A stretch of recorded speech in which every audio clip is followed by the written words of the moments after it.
D'habitude, je vous parle de la prévention des difficultés d'apprentissage de la lecture, mais aujourd'hui, je vais rester dans le domaine de la prévention, mais la prévention des abus sexuels, parce qu'il y a urgence à agir. Il semblerait, si on en croit les chiffres, que 3 à 5 élèves par classe sont victimes d'abus sexuels, et faute d'outils, nous ne savons pas comment agir, d'autant plus que le sujet est délicat.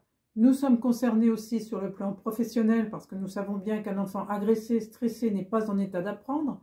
Alors comment agir? C'est un sujet très délicat à aborder en classe et on hésite à le faire. En ce moment, on entend beaucoup de controverses concernant l'éducation sexuelle, mais ce n'est pas le sujet. Nous n'allons pas faire d'éducation sexuelle, nous voulons juste protéger les enfants. Et pour ça, il faut les informer. Il n'y a pas besoin d'en faire des tonnes, juste faire passer un message. C'est que les adultes n'ont pas le droit de toucher les parties intimes des enfants et que eux, les enfants, ont le droit de dire non. Je n'ai pas encore vu de support qui puisse vraiment aider les enseignants dans le domaine de la prévention des abus sexuels et pourtant il est temps d'agir. Je vous propose la séance suivante, qui n'est qu'une ébauche et j'attends vos propositions pour pouvoir l'améliorer. Alors, comment on fait pour aborder le sujet? Aujourd'hui les enfants, je vais vous parler d'un sujet sérieux. Je vais aborder des choses un peu délicates, mais c'est vraiment pour vous protéger. D'abord, je vais vous poser une question qui peut vous sembler drôle.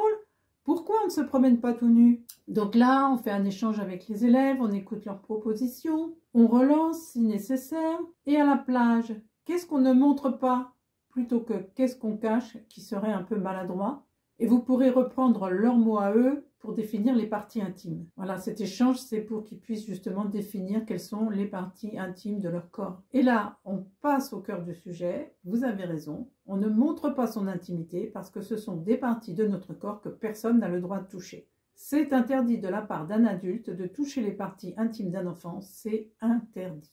Et même si c'est quelqu'un que vous aimez, même si c'est une personne qui est gentille avec vous, vous devez dire « Non, non, laisse-moi tranquille, tu n'as pas le droit ». Et là, on fait verbaliser les élèves pour vérifier que le message est bien passé, qu'il a bien été compris. Voilà, vous avez bien compris? Expliquez-moi ce que nous venons de dire. Et pour que cette séance ne reste pas juste unique et que les enfants oublient ce qui a été dit, je propose une petite chanson que vous pourrez reprendre le plus souvent possible afin de rappeler le message. Les enfants c'est sacré, pas de touche, pas de touche, pas de touche. Les enfants c'est sacré, vous devez nous respecter. Les enfants c'est sacré, pas de touche, pas de touche, pas de touche. Les enfants c'est sacré, vous devez nous protéger. Voilà, je compte sur vous pour avoir des critiques, des conseils, des propositions pour améliorer cette séance. Vous pouvez noter toutes vos remarques dans les commentaires sous cette vidéo. À bientôt.